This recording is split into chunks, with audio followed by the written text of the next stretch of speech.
Hi, எல்லோருக்கும் வணக்கம். இது என்னையாலும் மன்னவா கதையோட 9வது எபிசோட். கதை பிடிச்சிருந்தா மறக்காம ஒரு லைக் பண்ணி சப்போர்ட் பண்ணுங்க. பார்க்கில் அவளுக்காக காத்து கொண்டிருந்தான் ரித்து. கொஞ்ச நேரத்தில் அவனின் முன்னால் அவள் வந்து நின்றாள். மெல்லிய இள நீல நிற சுடிதார் அணிந்து கூந்தலை ஃப்ரீ ஹேர் விட்டிருந்தாள். ஒப்பனை செய்யாத முகம், அவனுக்காகவே பிறந்தாளோ என அவனுக்கு இருந்தது. I think I am in love with you. நிமிர்ந்தவன் அவளின் கண்களை பார்த்து சட்டென்று சொன்னான். வாட்? இரு கண்களையும் அகல விரித்து அதிர்ச்சியாக கேட்டாள் அவள். பார்த்து 2 நாள் தான் ஆகுது, அதுக்குள்ள காதலா? சட்டென காதல் என்று சொன்னால் யாருக்குத்தான் அதிர்ச்சி இல்லாமல் இருக்கும்?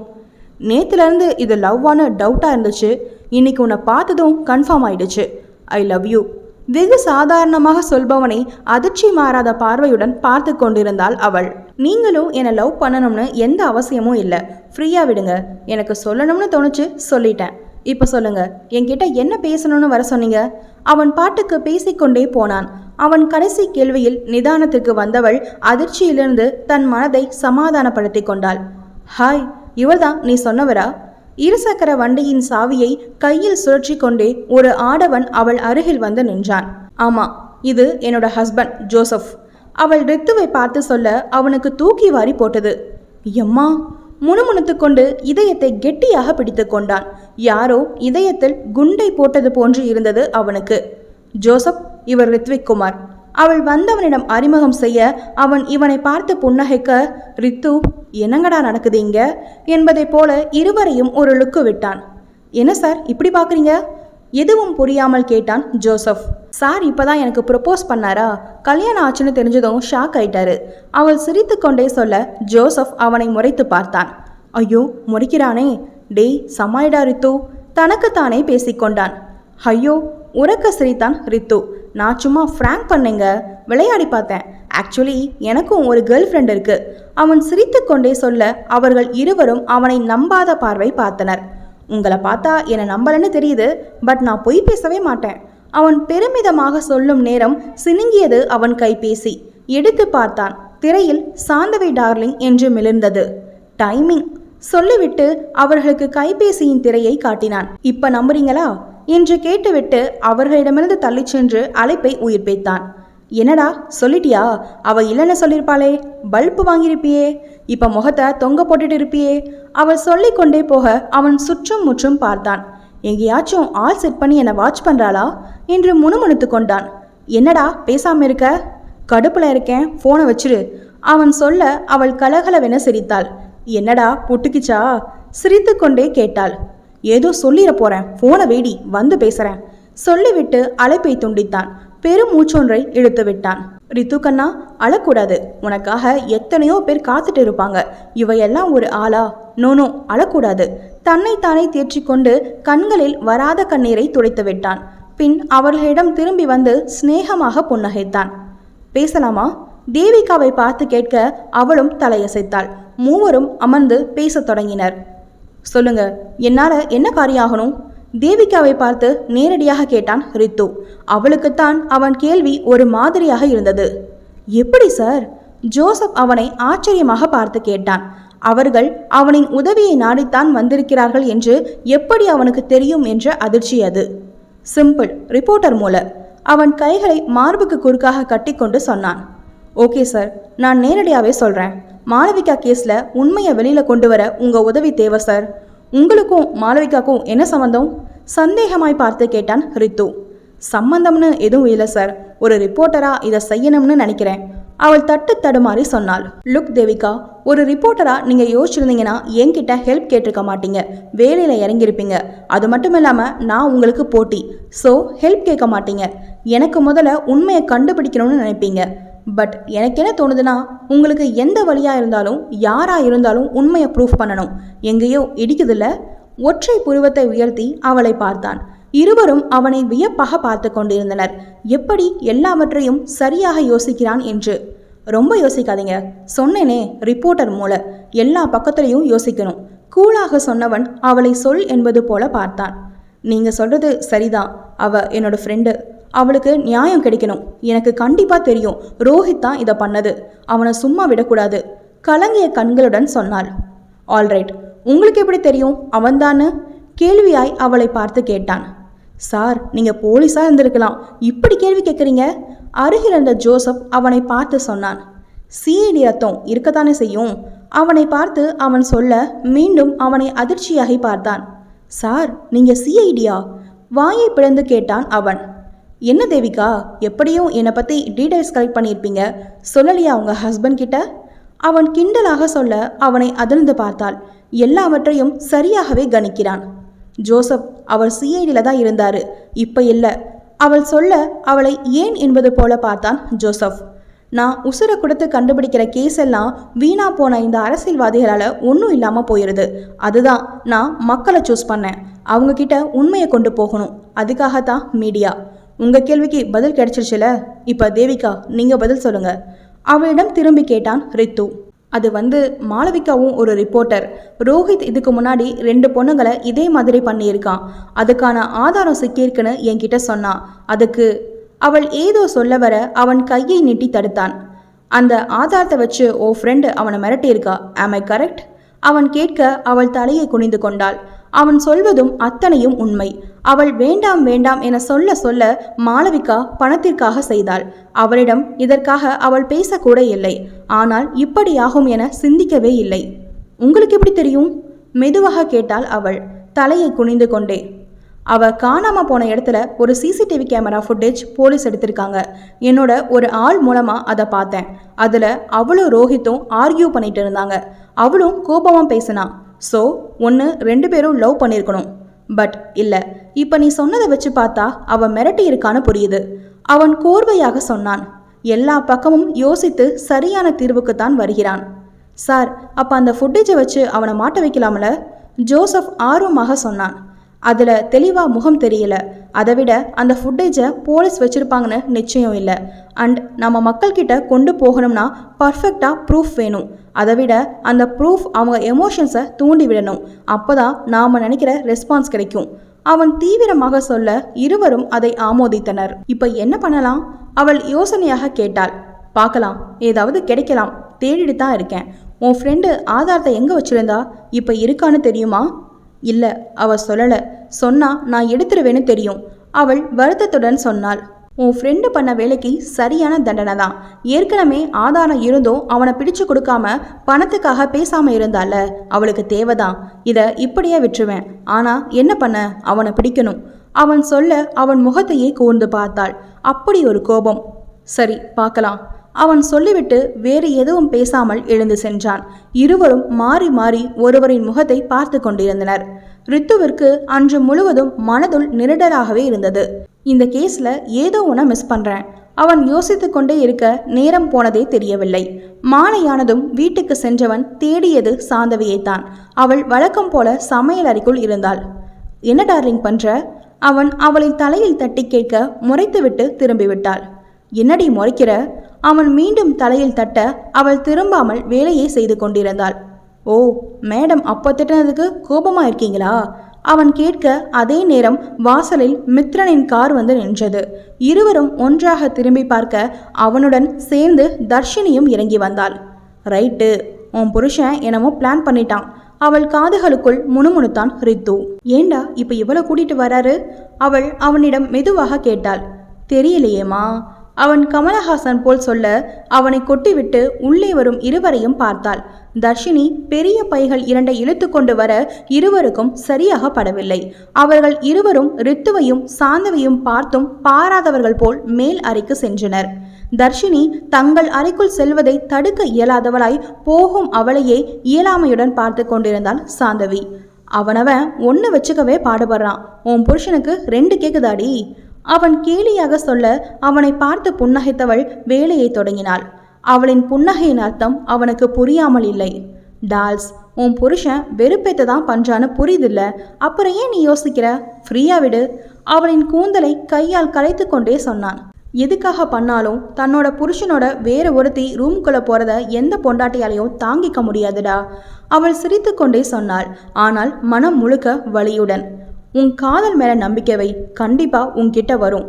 அவளின் கையை பிடித்து அவன் சொல்ல ஏதோ அவளுக்கும் ஆறுதலாகத்தான் இருந்தது. நான் உன்னை லவ் பண்றேன்னு சொல்லும்போது அண்ணாக்கும் இப்படி தானே இருந்திருக்கும். அதுதான் அவர் இப்போ திருப்பி பண்றாரு. அவன் கையை விரித்து கொண்டு சாதாரணமாய் சொல்ல அவனை முறைத்தாள் சாந்தவி. அவருக்கு இப்படி இருந்திருக்கும்னு நீயா சொல்லாதடா. அவர் அதுக்கெல்லாம் ஃபீல் பண்ணணும்னா என் மேல அவருக்கு லவ் இருக்கணும். அவள் விரக்தியாய் சொன்னாள்.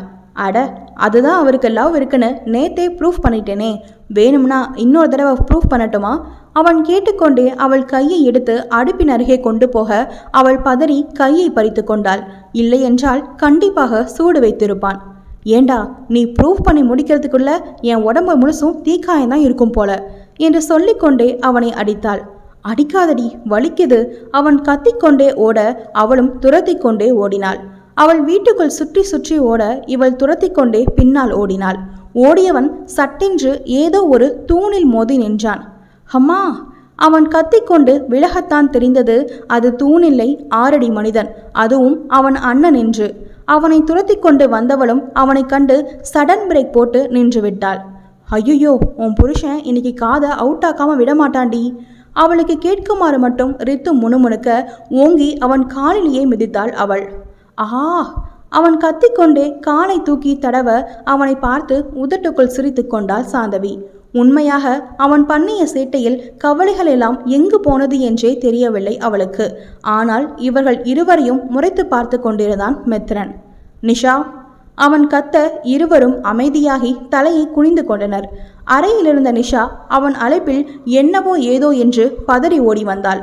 ஹாலில் அண்ணியும் சின்ன அண்ணனும் தலையை தொங்க போட்டு கொண்டிருக்க பெரிய அண்ணன் இருவரையும் கோபமாக முறைத்து கொண்டிருந்தான். அவளுக்கு இருவரும் ஏதோ செய்து தொலைத்து விட்டார்கள் என்று புரியவே அவளும் அவர்களின் அருகில் போய் தலையை குனிந்து நின்று கொண்டாள். அவளையும் திட்டத்தான் அழைத்திருப்பான் என்று நினைத்து கொண்டாள். என்னடா பண்ணி தொலைச்ச? ரித்துவிடம் மெதுவாக முணுமுணுத்தாள் நிஷா. ஏன் அவசரம்? இப்போ உங்க அண்ணன் ஒவ்வொன்னா சொல்லி திட்டுவான் பாரு, அப்ப கேட்டுக்கோ. அவன் அவள் காதுகளுக்குள் முணுமுணுத்தான்.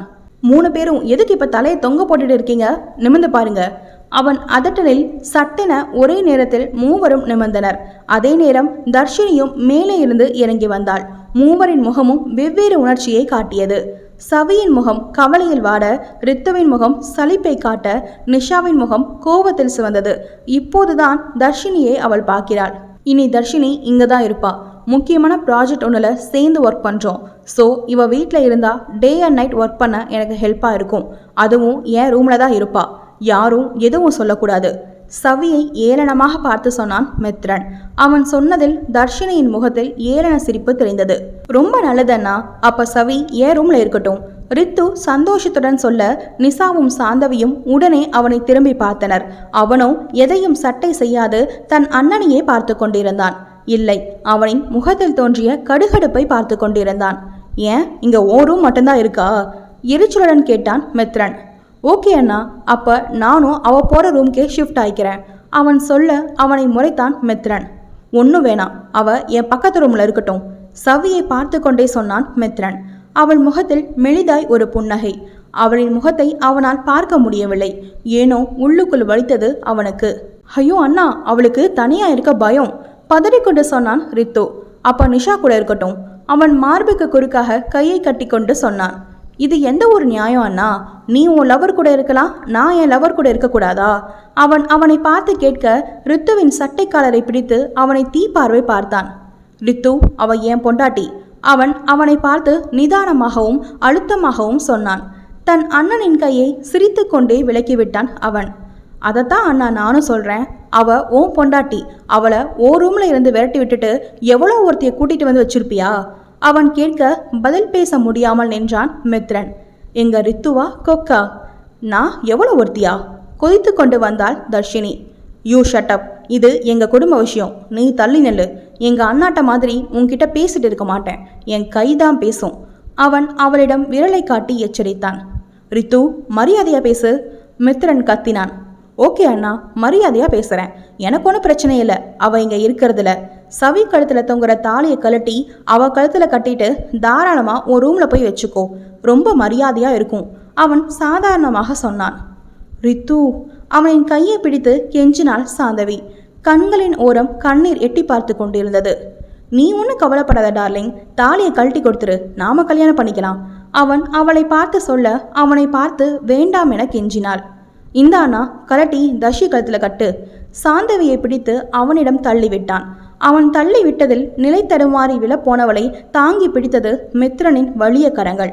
அவளை நிமிர்த்தியவனுக்கு கண்ணில் பட்டது அவள் கழுத்தில் தொங்கிக் கொண்டிருந்த ஈரம் காயாத மாங்கல்யம். மித்ரன், கலட்டுங்க. தர்ஷினி சவியை ஏளனமாக பார்த்து கொண்டே சொன்னாள். அதுதான் மேடம் சொல்லிட்டாங்கல்ல, கலட்டுங்கண்ணா. ரித்து கைகளை கட்டி கொண்டு சொன்னான்.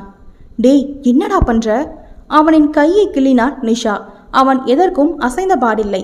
கலட்டுங்க, கலட்டிட்டு அவளை இப்பவே அடிச்சு விரட்டுங்க மித்து, தர்ஷினி வன்மத்துடன் சொன்னாள். Excuse me Peter madam. அவளை விரலால் சுண்டி அழைத்தான் ரித்து. உன்னோட ஆருயிர் காதலர் இல்லைன்னா அவளுக்கு யாரும் இல்லைன்னு அர்த்தம் இல்லை. என்ன சொன்ன? அடிச்சு விரட்டணுமா? அவன் மேலே சின்னதாக காயம் பட்டா கூட உன் உடம்புல உசுறு இருக்காது. அவளை பார்த்து சொன்னவனை முறைத்து பார்த்தாள் தர்ஷினி. அவன் முகத்தில் கோபம் இல்லை, நிதானம் இருந்தது. பிரதர், நீங்கள் என்ன பார்த்துட்டே இருக்கீங்க? உங்கள் மேடம் வெயிட் பண்ணுறாங்க, சீக்கிரம். மித்ரனை பார்த்து அவன் கேலியாக சொல்ல அவன் எதுவும் பேசாமல் கைகளை பிசைந்து கொண்டிருந்தான். அவ கழுத்தில் இருக்கிற தாலியை இன்னொருத்தியை கற்றது மட்டுமில்ல, உன் சுண்டு விரலால கூட இன்னொருத்தியை தொட முடியாது. ஏன், உன்னால நினைச்சும் பார்க்க முடியாது. புரிஞ்சுக்கோங்க பிரதர். சாதாரணமாய் சொல்லிவிட்டு அவன் அங்கிருந்து செல்ல அவன் பின்னாலேயே சாந்தவியும் நிசாவும் சென்று விட்டனர். அவன்தான் எதுவும் பேசாமல் நின்று கொண்டிருந்தான். ஏன் பேசாமல் இருக்கீங்க? ஏன் அவ தாலியை கழட்டல? அவனை போட்டு உலுக்கினான் தர்ஷினி. அதில் சுய நினைவிற்கு வந்தவன் அவளை பார்த்து முறைத்தான். நான் தான் சொன்னேன்ல, அவளை பழிவாங்கத்தான் கல்யாணம் பண்ணிக்கிட்டேன். தாலியை கழட்டுனா அது முடியாதுல்ல. நீ வா போலாம். அவன் சொல்லிவிட்டு மேலே செல்ல அவன் பின்னாலேயே அவளும் சென்றாள். நான் கொஞ்ச நேரம் பயந்தே போயிட்டேன்டா, அண்ணா தாலியை கழட்டிடுவான்னு நிஷா ரித்துவை பார்த்து கொண்டே சொன்னாள். அவனை பற்றி எனக்கு தெரியும், அதுதான் அவனுக்கு வச்சேன் செக், பெருமையாக சொன்னான் ரித்து. ஆனால் சவிதான் இறுகிய முகத்துடன் இருந்தாள். Darling, don't worry, be happy. அவளின் மூக்கை பிடித்து ஆட்டிக்கொண்டே சொன்னான். நான் இங்கேருந்து போயிடுறேன் ரித்து, அவள் கவலையாய் சொன்னாள். ஐயோ, அப்போ என்னோட வாழ்க்கை என்னாகிறது? நெஞ்சில் கையை வைத்து கொண்டு சொன்னான் ரித்து. என்னால் உங்கள் அண்ணாக்கு தொல்லைதான், அவள் சிரித்து கொண்டே சொன்னாள். சவிமா, நீ நம்பி வந்தது என்ன? உன்னை நான் தொல்லைன்னு சொன்னாதான் நீ போகணும். அவன் அவளின் கையை பிடித்து கொண்டு சொன்னான். ஆமாம் அண்ணி, நீங்கள் வந்ததுக்கு பிறகுதான் வீடு வீடு மாதிரி இருக்குது. எங்களுக்கு நீங்கள் அம்மா மாதிரி அண்ணி, ப்ளீஸ் எங்களை விட்டு போகாதீங்க. அவளை கட்டிக்கொண்டே சொன்னாள் நிஷா. ஆமாம் அண்ணி. ரித்துவும் அவளின் தோளில் சாய்ந்தான். அவளுக்குள் ஏதோ சொல்ல முடியாத உணர்வு தோன்ற இருவரின் தலையையும் வருடி கொடுத்தாள். இருவரின் அன்புக்காகவே வாழலாம் என்று தோன்றியது அவளுக்கு. கொஞ்ச நேரம் இருவரிடம் கவலை மறந்து பேசிவிட்டு தங்கள் அறைக்குள் சென்றாள். அங்கு மித்ரனும் தர்ஷினியும் கணனியில் வேலை செய்து கொண்டிருந்தனர். எதுவும் பேசாமல் தலையணையை எடுத்துக்கொண்டு வெளியேறிவிட்டாள். மித்ரன் அவளை பார்த்துவிட்டு மீண்டும் வேலையில் ஆழ்ந்தான். ஆனால் சிந்தனை முழுக்க அவளிடமே இருந்தது, அவள் எங்கு சென்றிருப்பாள் என்று. அரை மணி நேரமாக வேலை செய்து கொண்டிருந்தான். ஆனால் எதையும் கவனமாக செய்யவில்லை. அதற்கு மேல் பொறுக்க மாட்டாதவன் எழுந்து வெளியே சென்று பார்த்தான். மேலே இருந்து பார்த்தால் ஹால் தெளிவாக தெரியும். ஹாலில் இருந்த சோபாவில் அவள் சுருண்டு படுத்து கொண்டிருந்தாள். அவனுக்கு சத்தியமாக அவளை பார்க்க முடியவில்லை. உயிரின் ஆழம் வரை வலித்தது. ஏதோ தோன்ற உள்ளே சென்று அவசரமாக போர்வையை எடுத்துக்கொண்டு வெளியே வந்தான். ஆனால் அங்கு அவளுக்கு ரித்து போர்வையை போர்த்தி கொண்டிருந்தான். மித்ரன் கோபமாக அறைக்குள் மீண்டும் புகுந்து கொண்டான். ரித்துவிற்கு அவளை பார்க்க தன் அண்ணனின் மீதும் தர்ஷினியின் மீதும் கோபம்தான் கூடியது. என் டார்லிங்கே விரட்டி விடுறீங்களா? உங்களை என்ன செய்யறேன்னு பாருங்க, அவன் தனக்குள் கருவி கொண்டான். கோபத்தில் உள்ளே சென்றவனை ஒரு மாதிரியாக பார்த்தாள் தர்ஷினி. அவனுக்கு அதெல்லாம் ஒன்றும் விளங்கவில்லை. அவன் எண்ணம் முழுவதும் ரித்து அவளுக்கு போர்த்தி விட்டதிலேயே நின்றது. அவனுக்கு முன் யாரும் அவளில் அக்கறை கொள்வதை அவன் மனம் விரும்பவில்லை. அவனை விட யாரும் அவளை வருத்துவதும் இல்லை. ஏன் கோபமா இருக்கீங்க மித்ரன்? ஒரு மாதிரியான குரலில் கேட்டாள் தர்ஷினி. ஒண்ணுமில்ல, எரிச்சலுடன் சொன்னவன் போர்வையை கட்டிலில் வீசி எறிந்துவிட்டு கட்டிலில் ஏறி படுத்து கொண்டான். இன்னும் வேலை முடியல, அவள் அவனை பார்த்து கோபமாக சொன்னாள். அவளின் கோபத்தை எல்லாம் நினைக்கும் நிலையில் அவன் இல்லை. பதில் எதுவும் பேசாமல் இருந்தான் மித்ரன். மித்து, பேசிட்டு இருக்கேன். அவள் அதட்டலில் அவளை நிமிர்ந்து பார்த்தான். உனக்கு காது கேக்குதா இல்லையா? என்னதான் உன் பிரச்சனை? அவள் முறைத்து கொண்டே கேட்டாள். எனக்கு என்ன பிரச்சனை? எல்லாமே அவதான் பிரச்சனை. வீட்டில் இருக்கிற எல்லாரையும் வளைச்சு போட்டுட்டா. அவளை பார்த்தாலே கடுப்பாகுது, கோபமாக கத்தினான் அவன். ஓ, உன்னையும் சேர்த்து வளைச்சு போட்டுட்டா போல? புருவத்தை உயர்த்தி ஏளனமாக கேட்டாள் தர்ஷினி. அவளை பார்த்தாலே கடுப்பாகுதுன்னு சொல்றேன், நீ என்ன உளறிட்டு இருக்க? அவன் அடிக்குரலில் சீர அவள் புன்னகைத்தாள். நீ செய்கிற விஷயங்களை பார்த்தா அப்படி எனக்கு தோணலை. ஆனால் ஞாபகம் வச்சுக்கோ, என்னை கல்யாணம் பண்ணிக்கிறேன்னு வாக்கு கொடுத்துருக்க. அதை மட்டும் மீறின எங்கள் கம்பெனியோட பார்ட்னர்ஷிப் போயிடும். எவ்வளோ பெரிய லாஸ்ன்னு உனக்கே தெரியும்ல. அவளின் கைகளை விரித்து கேட்டாள் அவள். உண்மைதான், சொல்ல முடியாத அளவு நஷ்ட இழப்பு ஏற்பட்டுவிடும். நான் சொன்னதுதான். அவன் உறுதியை சொல்லிவிட்டு அவளை பார்க்காமல் திரும்பி படுத்து கொண்டான். அவளும் தலையை சிலுப்பிவிட்டு வேலைகளை செய்து முடித்தாள். பின் எழுந்து கட்டிலில் அவன் அருகிலேயே தூங்கினாள். அவனுக்குத்தான் தூக்கமே வரவில்லை. ஏன் என்று கூட தெரியாமல் விழித்து கொண்டிருந்தான். புரண்டு புரண்டு பார்த்தான், தூக்கமே வரவில்லை. கொஞ்ச நேரம் பார்த்தவன் அதற்கு மேல் முடியாமல் எழுந்து கீழே சென்றான். ஏன் வந்தான், எதற்கு வந்தான் என்று தெரியவில்லை. ஆனால் அவளிடம்தான் வந்தான். காதலை கூட உணர முடியாமல் தடுக்கும் என்ன மானங்கெட்ட ஈகோவோ தெரியவில்லை அவனுக்கு. சோபாவில் சுருண்டு படுத்து கொண்டிருந்தாள் சாந்தவி. அவளின் இடையோரம் கைகோர்த்து அவளை தூக்கினான். அப்படியே கைகளில் ஏந்தி கொண்டு மேலே உள்ள அவன் பக்கத்து அறை கட்டிலில் அவளை கிடத்தினான். அவளை விட்டு அவன் விலக முயல அவன் சட்டையை அவள் மென்மையான கரங்கள் பற்றியிருந்தது. ஏனோ அவனுக்கு அதை விடுவிக்க தோன்றவில்லை. அவள் முகத்தையே ஒரு நிமிடம் பார்த்து கொண்டிருந்தான். பிஞ்சு குழந்தை போல் இருந்தது. மெதுவாக அவள் அருகில் சென்று அவளை அணைத்து கொண்டான் மித்ரன். அவளும் திடீரென்று கிடைத்த அவன் உடல் சூட்டில் நன்றாக ஒண்டிக்கொண்டாள். ஆனால் அவள் அறியவில்லை அவன் தன்னவன் என்று. ஏதோ பொம்மையை அணைப்பது போல் அணைத்து கொண்டாள் அவள். அந்த அணைப்பில் அவன் உடல் சிரிக்க ஏதோ ஒன்றை உணர்ந்தான். எல்லாரும் சொல்றாங்க உன்னை எனக்கு பிடிக்கும்னு. ஆனா அது உண்மையா இருக்கக்கூடாது.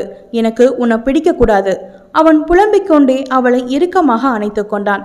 அப்படியே உறங்கியும் போனான்.